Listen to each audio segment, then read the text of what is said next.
Where else would you rather be? I'm Paul Clifford, CEO of the Penn State Alumni Association. Welcome to the People of Penn State. Each week on the podcast, you can expect to hear the voices of Penn Staters talking about what they're passionate about, and you can expect to feel the pride and the power of the Penn State Network. The People of Penn State podcast can be found on Apple Podcasts or your podcast app of choice. Go ahead, find us out there, subscribe, and give us a rating. Ratings and reviews help others find these great stories, and today we're passing on another great story to you. We are talking with Dr. Khalid Mumin. He has served in various capacities as a teacher, a dean of students, a principal, a central administrator, dedicating his life to education. Most recently, Dr. Mumin served as the Superintendent of Schools at Lower Merion School District. Prior to Lower Merion, he served as the Superintendent of the Reading School District for 7 years.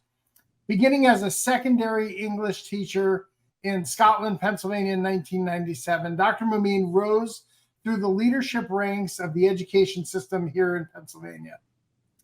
Dr. Mumin is committed to promoting and sustaining student achievement, equity, and access to educational programming for all students, as well as creating plans that are fiscally responsible. He has been recognized nationally as a school board savvy superintendent.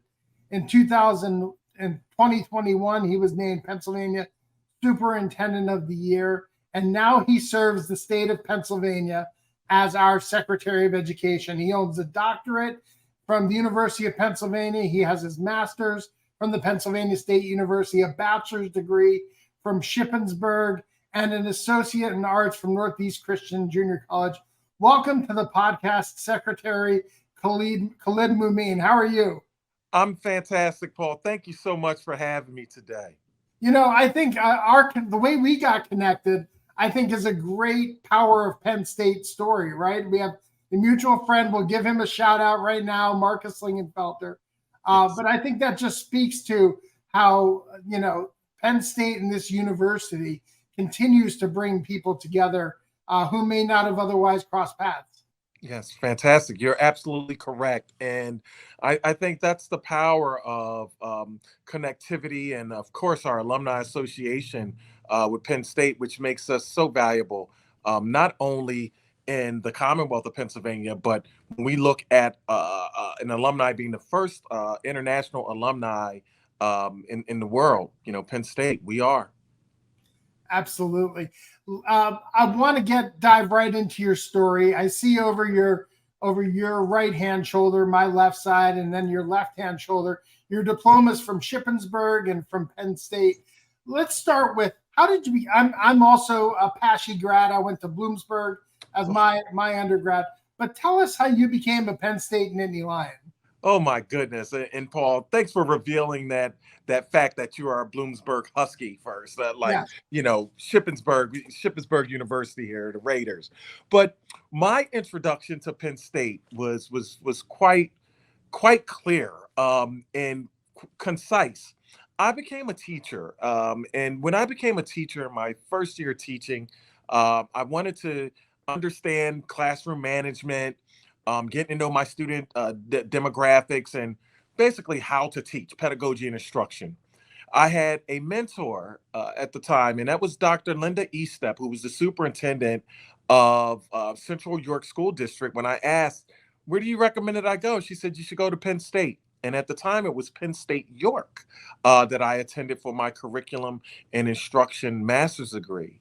The story takes off, Paul, from there, because at Penn State, I was able to meet another phenomenal mentor who's still in my life today, and I'm very close to her, and that's Dr. Emily Lenardi.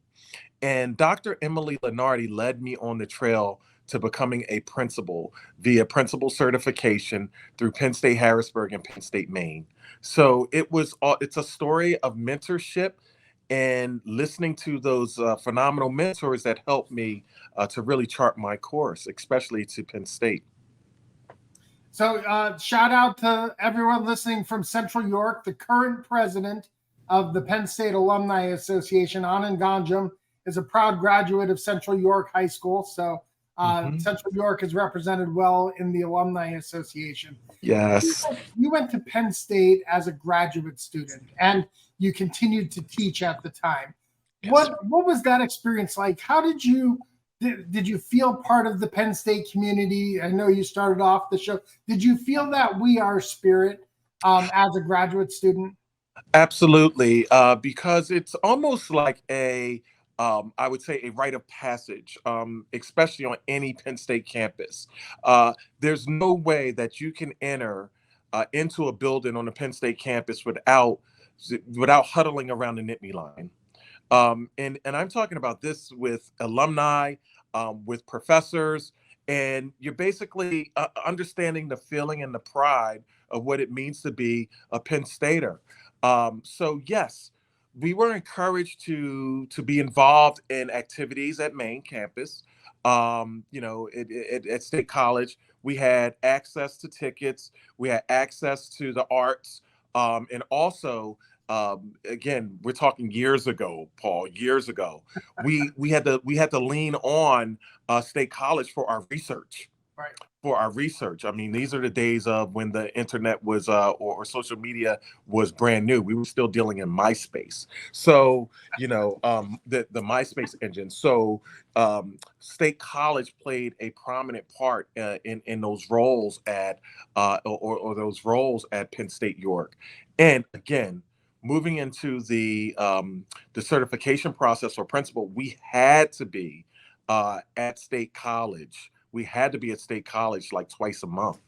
So we were engaging in many of the social activities, and again, engaging in the arts, and engaging in athletics, and engaging in things that happened around State College. I mean, we were we weren't forced into it, but it was simply a rite of passage and a responsibility of ours, and that was really impressed upon us by professors and alumni. This is the People of Penn State. I'm Paul Clifford. Today I'm joined by Pennsylvania's Secretary of Education, Dr. Khalid Mumin. So I've done a little bit of research. I've watched some other videos that you've been featured on. I understand that you've grown up in one of the most underserved neighborhoods in the city of Philadelphia.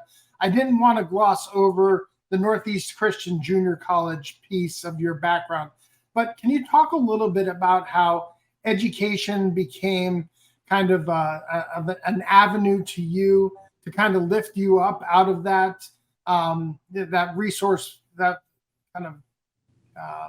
resource desert, if you will, where you grew up, and how education kind of became the catalyst for the rest of your life and career? Oh, thank you, Paul. And that question is one the answer is near and dear to my heart. It was my high school teachers, and the one teacher that I speak about often is Mr. Richard Smith. Mr. Smith was the teacher who impressed upon me and impressed upon many scholars that we had potential to change the world. We had the potential to change the world. He somewhat was able to look past all of the barriers that we could use as potential excuses, or barriers that we could believe in, that it just overtakes us and has us in a position where we feel as though success is not attainable. Quite simply, Paul, it was Mr. Smith who helped me to believe the adults that were around me that were telling me that education was the pathway to success. Yeah, my mom had it, my father had it, my sister was all about it, but I didn't believe them until Mr. Smith was sounding just like my parents, but he was almost like a surrogate parent, working alongside my parents and alongside my family at Alney High School. It took a time for me. One of the epiphanies that I had is that part of my story, Paul, and I say this proudly, I love ninth grade so much I did it twice. Right. So with that, going into ninth grade a second time and being successful, I realized that, wait a minute, I wasted an entire year. Maybe I can do this work. Whoa, I think I'm smart enough to do this work. Oh, I may fit in. Whoa, I may get a high school diploma. What Mr. Smith did, he took it to the next level. He taught us Shakespeare. And what he did is he connected us by saying, today, boys and girls, you're going to learn about the best rapper alive. And we were like, who's that? LL Cool J, Big Daddy Kane, Eric B. and Rakim. He said, no. It's William Shakespeare. And we said, oh no, Mr. Smith has lost his mind today. And he started to go into the prologue of Macbeth in The Witch's Brew. Right. Toil, and trouble. And we started to hear it and it sounded pretty good. The prologue sounded pretty good. And he said, kids, what you just learned was a Shakespearean sonnet. Now, again, I'm in 10th grade, coming from the most underserved community in Philadelphia. He said, if you can figure out the meaning to the sonnet, you can figure out all of Shakespeare's works. And what is a sonnet? A sonnet is 14 lines in iambic pentameter. The rhyme scheme is A, B, A, B, C, D, C, D, E, F, E, F, G, G. A must rhyme with A, B must rhyme with B, et cetera, et cetera. The G must rhyme with G. And in the G, that stanza alone will tell you exactly what the play is about. So you know what Macbeth is about. Which version do you want to read? The comic book version or the unabridged version? Well, what's the unabridged version, Mr. Smith? Oh, it's the version that they're reading at LaSalle College Prep. The smart kids. Oh, no, we want to read that version. And as we got through that play and we understood it and I understood it, Mr. Smith opened the doors for me to be able to participate in viewing plays at Temple University because I was able to get free bus fare and free admission. And I was sitting in the room with college students, with students from LaSalle College Prep and other magnet schools. And I was able to unlock the works. I was able to intelligently engage in debates around the multi-personalities of Othello. And I'm coming from 8th and Loudon.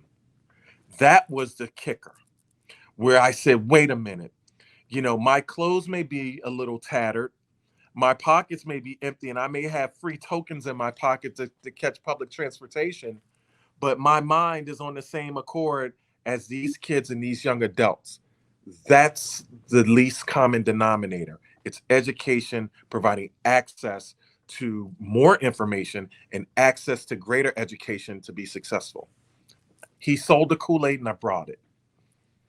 So you often hear, I wasn't going to go in this direction, but you often hear about school districts needing more resources, right? We need more funding per student. We need more this, more that.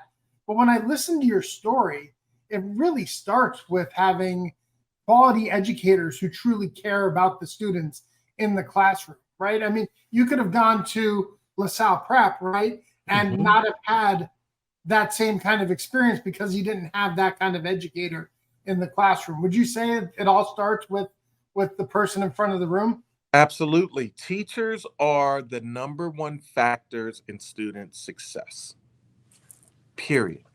There are other factors that play into student success, but the number one factor are teachers, counselors, nurses, and the informal information that you get in your cafeterias that leads you into the communities, your administration, that whole community of learners, but it starts with teachers.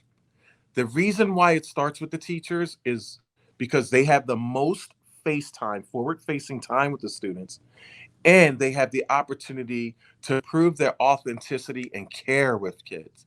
And what happens there, as I told you in the story with Mr. Smith, when he said that I was smart, even though my parents, my relatives, my friends said I was smart, when he said I was smart, I believed him because it was authentic. And I know he had seen some things as an educator, you know, and he's seen what potential is. He invested in potential and I believed him.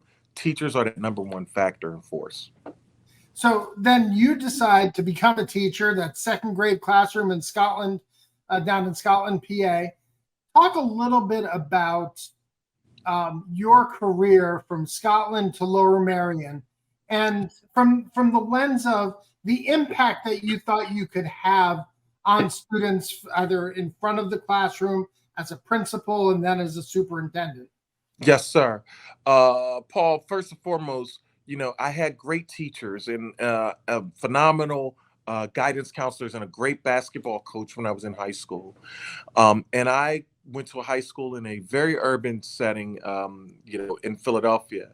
One of the things that I don't remember much of is there weren't many teachers that looked like me Right. through my K to 12 experience. So after Mr. Smith really supplanted and ignited that interest where I wanted to become a teacher, I said, I need to see more teachers that look like me, that can understand when I say that I grew up at 8th and Loudon and I listen to rap music and, I get my clothes from the thrift store, even though they're name brand, they're coming from the thrift store. And I have these barriers that I have to move around and hurdles I have to jump over before I even get to school. I need people who look like me and understand me. So that was my focus. And so when I went on to Scotland School for Veterans Children, which was a school for veterans orphans or children of orphans, vets, and or family members, could be grandfathers, grandparents or grandmothers, grandparents. And I'm in the classroom and 98% of the student body was African American, coming from Philadelphia and Pittsburgh. I wanted to be a conduit, very similar to Mr. Smith, that, education is the pathway. And I can talk to them with authenticity in regards to my experiences. And part of that authenticity was even dealing with perceptual issues. Oh, so you're a teacher, Khalid? What do you teach, gym? No, because I was a good athlete doesn't mean I'm a gym teacher. I still can't touch my toes to this day. I'm an English teacher, and I enjoy delivering pedagogy and instruction. Dealing with literacy and English and literacy and reading, and letting them know that I was a real person that came up like they did, that they have a chance of changing the deck of cards that they were dealt. That was my whole focus when I got into it. I had an extraordinary experience my first year at Scotland School for Veterans Children because the governor at the time was Governor Tom Ridge. And Governor Ridge had this idea that he wanted to focus on creating standards. He asked to visit Scotland School for Veterans Children, and everyone was afraid of the governor. Now, I was about 22 years old. They said the governor wants to come. He would like to observe your classroom. I'm like, yeah, sure. He can come to my classroom. I didn't know how powerful or significant the governor was. And so Governor Ridge came to my classroom. I taught a Shakespearean sonnet, and he said, I'll be in touch. And he left it there. Well, that started a relationship where when I moved on to Central York School District, Governor Ridge followed me, and I was able to present lessons based on proposed standards, which is now Patent. We have a Patent Professional Development Center. It was a long acronym of back in the day, but he came back, and I was on websites, putting out exemplary lessons that were focused on standards. So from there, I got the bug, or I got the excitement to want to be able to impact policy and leadership. That's why I continue to move. In all of the positions, the position I had the most fun in was the assistant principal position, because I was able to see students when they were at times at their very worst. You get to celebrate them at their best, but then you get to see them at their very worst. And that piece, it helped me tremendously because they knew on this side of the table, there was an educator that wasn't going to give up on them, So we dealt with a framework that I learned at Penn State, Discipline with Dignity by Kerwin Mindler. You deal with the consequences immediately, and the rest of the meeting and engagements deal with goal setting. Not that you're suspended and I don't ever want to see you again. You made a mistake. Based on the disciplinary code, this is what it looks like, Paul. All right, Paul. Now you're going to do a 2-day in-school suspension, but during that 2 days, you're going to work on these lessons that you've been missing. You're going to keep up with your classroom work that you would have in the regular setting. And then we're going to focus on goal setting and some restorative work where we don't have to deal in this area again. Okay, Paul, I'm with you. and you form relationships. I started to see that the decision-making process was really that piece where I said, man, Mr. Smith was pushing me into this direction. This is where I can have sustainable success. And the story continues. Principal, director, secondary ed, superintendent, 3 years in Maryland, superintendent, 7 years in Reading, superintendent, 1.5 years in Lower Merion, and now the secretary of education. What an amazing story. Just and the progression to where you are today in such a relatively, what I would say, like a quick fashion, right? I mean, it's having an impact every step along the way. Yeah. And now you get to have, potentially the greatest impact across the Commonwealth in terms of your service as secretary. Paul, and that is the goal, and that is my mindset. It's an opportunity where I said, this is an opportunity to be able to bring the Commonwealth together. The Commonwealth. The stories that we tell now in education, especially after the impact of the pandemic, we are more similar than we are not. Right. The big word in the middle of the room is poverty. Poverty and socioeconomic status. There were a lot of things that happened during the pandemic, and one of them is that everyone is feeling the pressure of socioeconomic status. This is an opportunity where we are seeking to reimagine education, reimagine education post-pandemic, whereas now we have the opportunity to redesign education from the lessons that we've learned. Here's one, for example. Schools closed on March 13th. March 13th, that year of the pandemic. We were pushed into a situation where we had to go virtual. There were school districts that didn't have the capacity to go virtual, deliver instruction through a virtual platform. Guess what happened? Within a matter of months, by the summertime, the entire Commonwealth had access to computers and technology. And, we fumbled through instruction, pedagogy and instruction in these modes throughout the pandemic. However, the smoke has cleared. What is a takeaway from what is one of the takeaways? One of the takeaways is that we have the technology in all 500 school districts in the Commonwealth. So we should be taking education from that point forward, how we can be innovative and future ready. We have the technology, we have the infrastructures within our school districts to be able to deliver pedagogy and instruction, again, that is innovative. So we're learning lessons continually. And, it's exciting to be at a point where I'm able to work alongside high quality professionals and be able to delve into the communities and work side by side with the communities and school districts to be able to do this reimagining together. We are the future of education. So you said that we have more in common than we have that are differences, right? Yes. And you said 500 school districts across the state of Pennsylvania. What are some of the common threads that you see in school districts? I mean, there's no doubt that everyone, you ask everyone across the state, they would say, well, you can improve education in this way and that way, whether you're in Philadelphia or here in Center County or up in Erie County, right? Mm-hmm. So what are some of the commonalities that you see as the superintendent that these school districts have in common, and in common in terms of they can all improve at doing this? Right.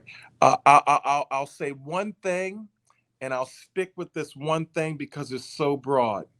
Okay. It is how K-12 education leads to sustainable workforce development. That's all 500. That's all 500.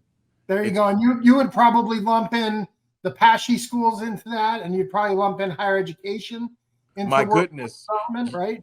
Yes, the reimagining is not simply a K-12 process, but yes, there has to be alignment from our 2-year schools to our 4-year schools, PASHEs, independents, privates, to our grad studies. There has to be a nexus or a pathway that brings our graduates home to impact workforce development.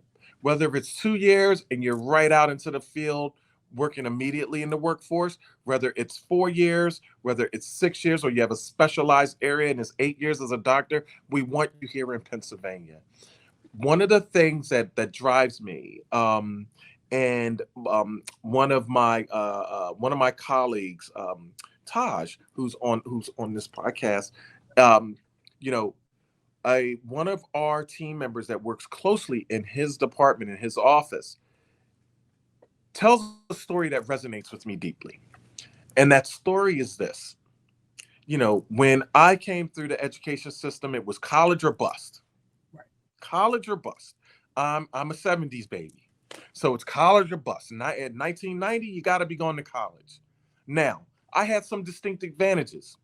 One advantage I had pretty good academics by the time I got to 12th grade, but low standardized test scores. 2, I was actually a career tech student. A lot of my coursework was in the career tech areas because my goals were to be a member of Union 332 in Philadelphia, which was a carpentry laborers union with my father. So I had some skills that I could use my hands. But when you think of it, and I was an athlete, so I had another pathway, whereas I was able to get into college via a 2-year school, then a 4-year school, then on the grad school at Penn State, then my doctorate at the University of Pennsylvania. The days of one of the things that resonates with me, and this story tells us, the days of our students entering colleges and universities where they're taking on tremendous amounts of debt, graduating with degrees, and then being a barista in Starbucks is a full-time job. Something's missing here. Right. Even though Starbucks is a good career path, but if you're on a 4-year college path and you've invested $100,000 in your education, there should be more options for you. Right. It's an opportunity to turn over the way we or flip the way we look at education, with looking at workforce development as that focal point, and we move towards how we get there and what levels of impact and workforce development we are seeking to attain. We have to flip it.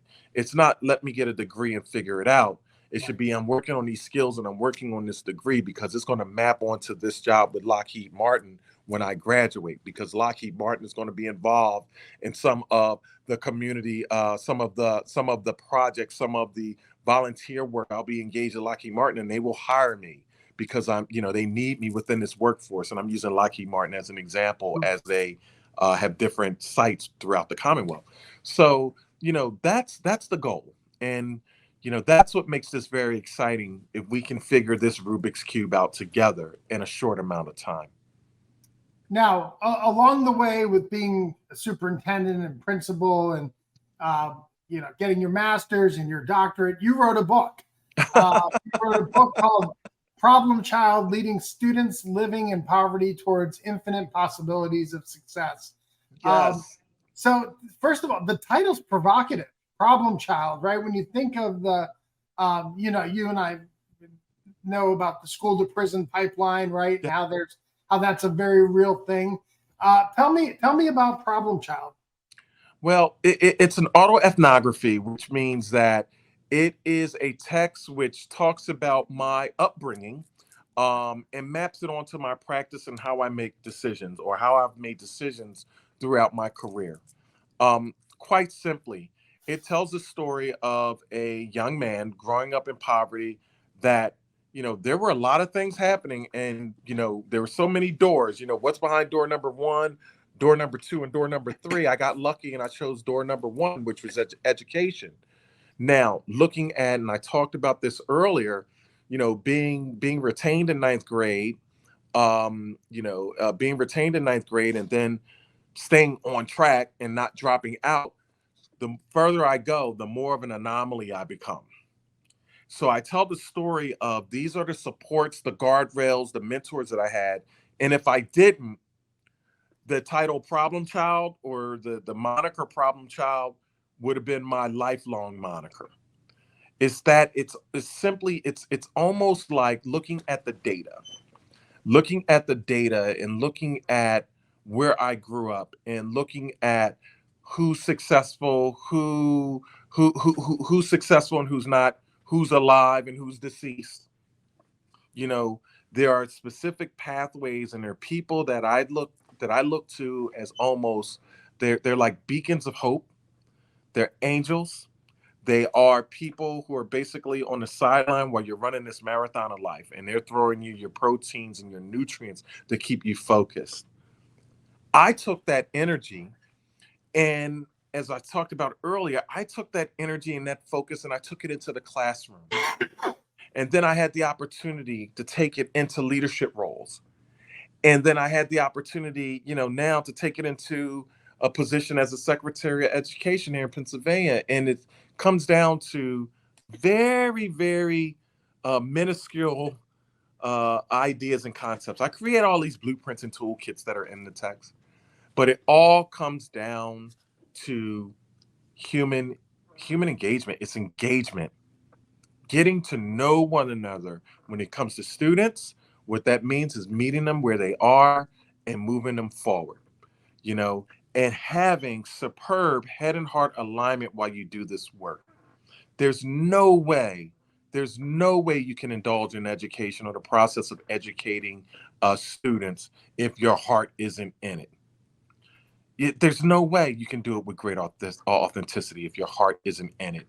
I wanted to prove that you can maintain your authenticity, maintain that lifelong learning approach, but never ever forgetting why you're here, and that's for students. And no student, no child should ever, you can never count them out. Never ever count them out. So I'll give one example. I told you that one of my favorite jobs was vice principal, right? And I got to see children at their best and at their worst, right? And I gave you some theory. I said, using the Kerwin Mendler's approach to discipline with dignity, get the consequence out of the way first, and then next, deal deeply with goal setting.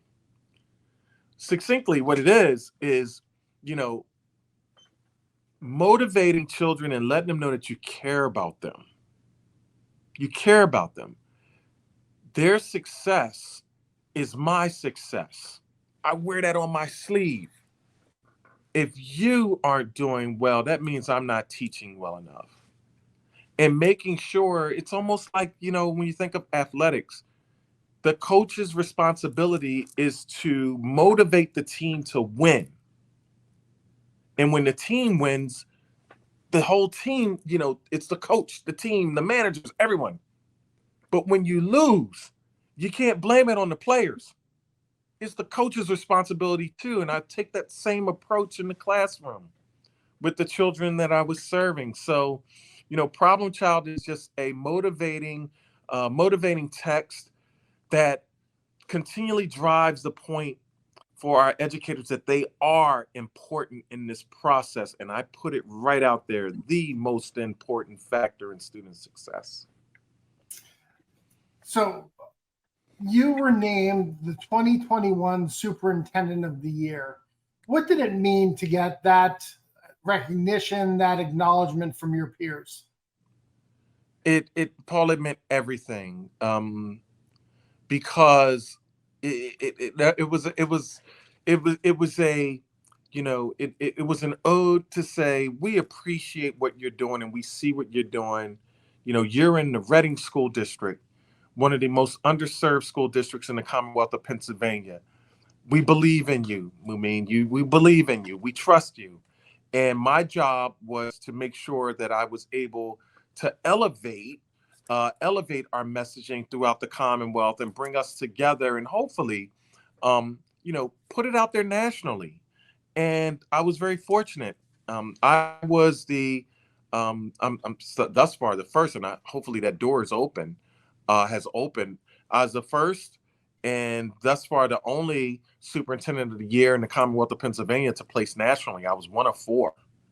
Now, what that did, no, I didn't get number one and be like, I'm superintendent of the year in the United States of America. No, but what it gave me the opportunity to do is what I set out to do, is to be able to put our issues around education in the Commonwealth on the national scene, and to map them onto what I was hearing with other states, with my other colleagues around the United States.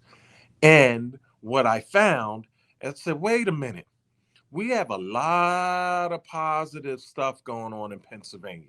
So I was able to take it back to my colleagues here in Pennsylvania and say, listen, this is what's happening in North Dakota. This is what's happening in Texas. This is where we are. This is how we can continually redesign what we're doing and our best practices, and how we were forerunners in some areas, how we need to step out there and be more vocal and more supportive of one another.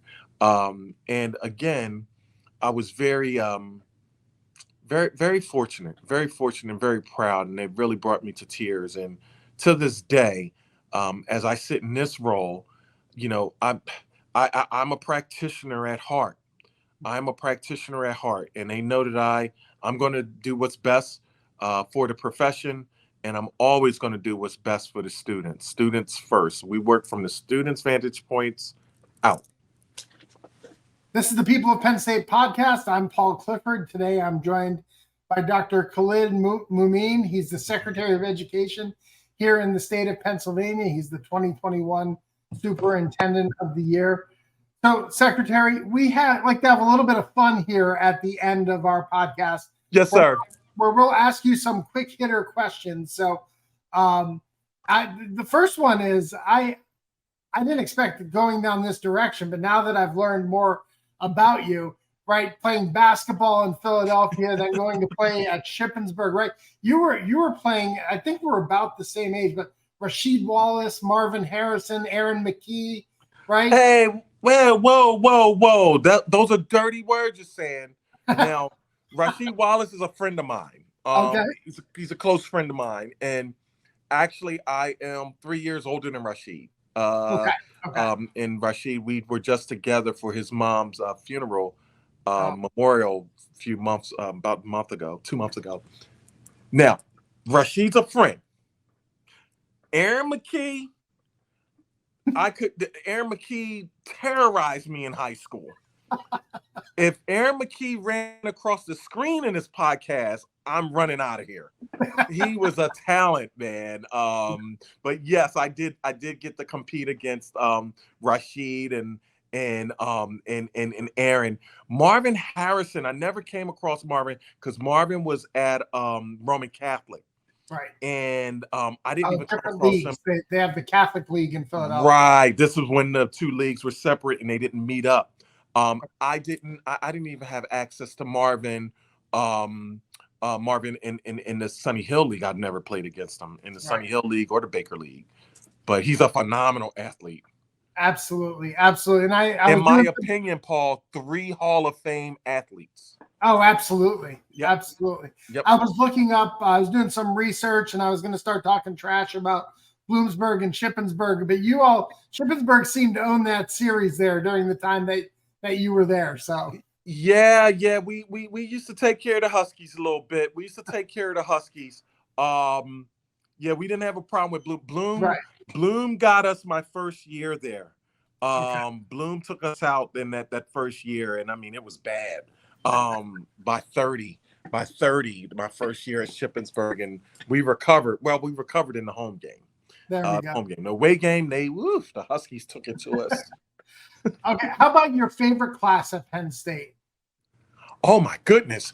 My favorite class was Dr. Fry's class where he focused on the one-room schoolhouse, and that was at State College. Yep. Excellent.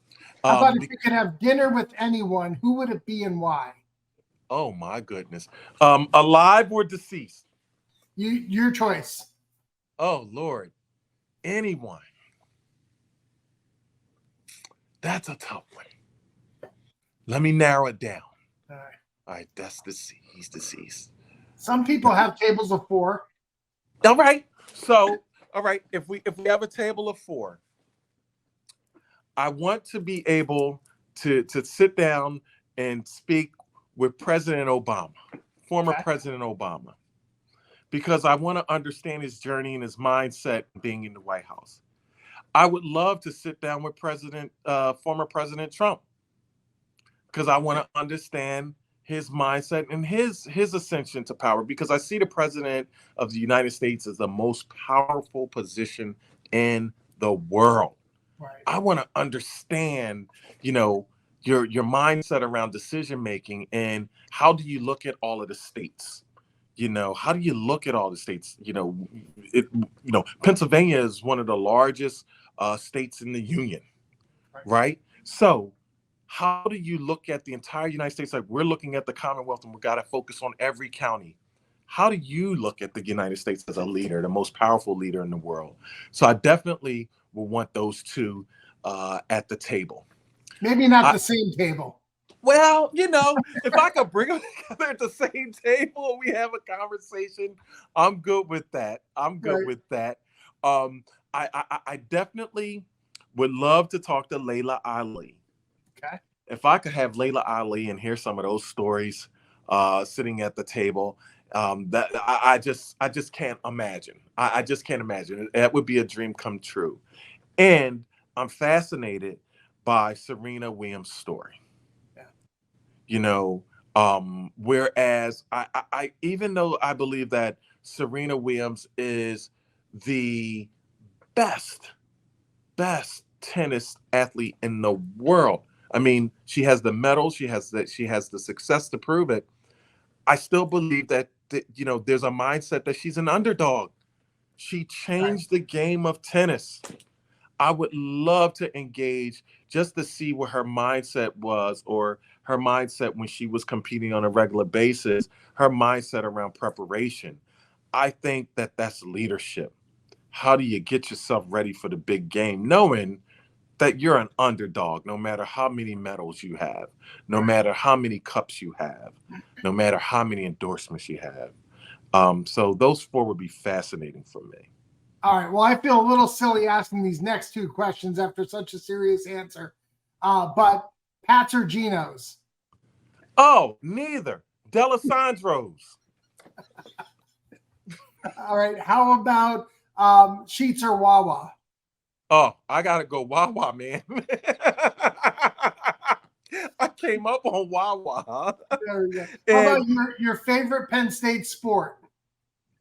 Oh, wow. I'm biased right now because I have a former student who's a Nittany Lion on the basketball team. Okay. My guy Lillard. Okay, Demetrius Lillard.